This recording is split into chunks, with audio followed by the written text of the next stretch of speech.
আসসালামু আলাইকুম প্রিয় পাঠক, ন্যাশনাল টি কোম্পানির আরেকটি নিউজ নিয়ে আসছি। যেমন ন্যাশনাল টি কোম্পানিতে দুর্নীতি ও ক্ষমতার অপব্যবহারের অভিযোগ। ন্যাশনাল টি কোম্পানির বর্তমান আর্থিক দৈন্যদশা কাটিয়ে ওঠার চেষ্টা চলছে। তত্ত্বাবধায়ক সরকারের সরাসরি হস্তক্ষেপ ছাড়া সমস্যার সমাধানের কোনো পথ খোলা দেখছেন না শেয়ার হোল্ডাররা।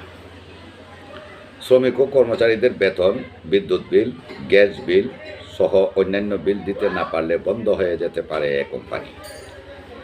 এ সংকট কাটিয়ে ওঠার পর যেন দুর্নীতিবাজদের ছাড় দেওয়া না হয়, সেদিকে পর্ষদের নজর রাখা উচিত মনে করেন শ্রমিক, কর্মচারী ও শেয়ার হোল্ডাররা।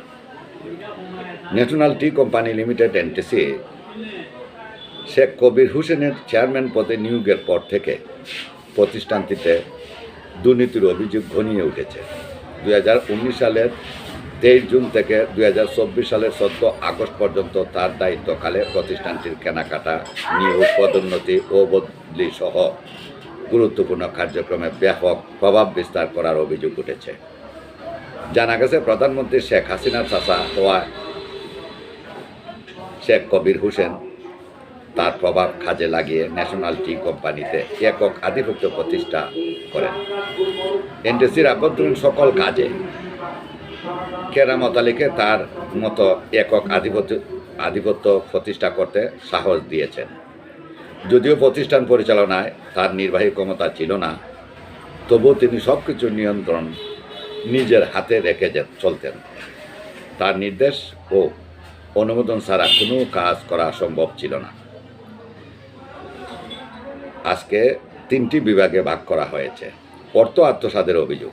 কেরামত আলী, সৈয়দ মাহমুদ হাসান, মোল্লা গোলাম মোহাম্মদ, সাদাত হোসেন ও রফিকুল ইসলাম সহ শেখ কবির হোসেনের ঘনিষ্ঠ কিছু কর্মকর্তা এবং ঠিকাদারদের একটি সিন্ডিকেট গড়ে তোলা হয়। এ সিন্ডিকেটের মাধ্যমে কোটি কোটি টাকার কেনাকাটায় কমিশন দেওয়া হতো। অভিযোগ রয়েছে, মালামাল সরবরাহের আগেই ঘনিষ্ঠ ঠিকাদারদের কাছ থেকে কমিশনের টাকা আদায় করা হতো। দ্বিতীয়, নিয়োগ ও বদলিতে এবং পদোন্নতিতে দুর্নীতি। প্রতিষ্ঠানের কর্মকর্তা কর্মচারীদের নিয়োগ ও বদলির ক্ষেত্রে লক্ষ লক্ষ টাকার লেনদেন হয়েছে বলে অভিযোগ উঠেছে। পদোন্নতি এবং বদলি ও পদোন্নতির ক্ষেত্রে সিন্ডিকেটটি বড় অঙ্কের ঘুষ গ্রহণ করে তা ভাগাভাগি করে নিত। এছাড়াও নিয়োগ, পদোন্নতি, বদলি সহ সকল কর্মসূচি গ্রহণে তার হস্তক্ষেপ ছিল। ব্যবস্থাপনা নির্বাহী ক্ষমতা না থাকলেও শেখ কবির হোসেনের নাম উচ্চারিত হতো মুখে মুখে। কোনো কিছুই তার নজরের বাইরে যেতে পারত না। তাকে চটিয়ে কোনো কাজ করা ছিল অসম্ভব। এর দীর্ঘ 4 বছর 2 মাস সময়ে কেরামত আলী, সৈয়দ মাহমুদ হাসান, মোল্লা গোলাম মোহাম্মদ, সাদাত হোসেন ও রফিকুল ইসলাম কোটি কোটি টাকা কামিয়েছেন। শেখ কবিরের অপ্রতিরোধ্য প্রভাব।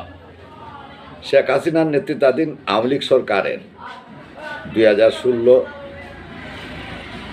সালের 23 জুন থেকে 2024 সালের 14 আগস্ট পর্যন্ত শেখ কবির হোসেন চেয়ারম্যান পদে নিয়োগ পান ন্যাশনাল টি কোম্পানি লিমিটেড। নিয়োগের পর থেকে সব কিছুই ছিল তার নিয়ন্ত্রণে।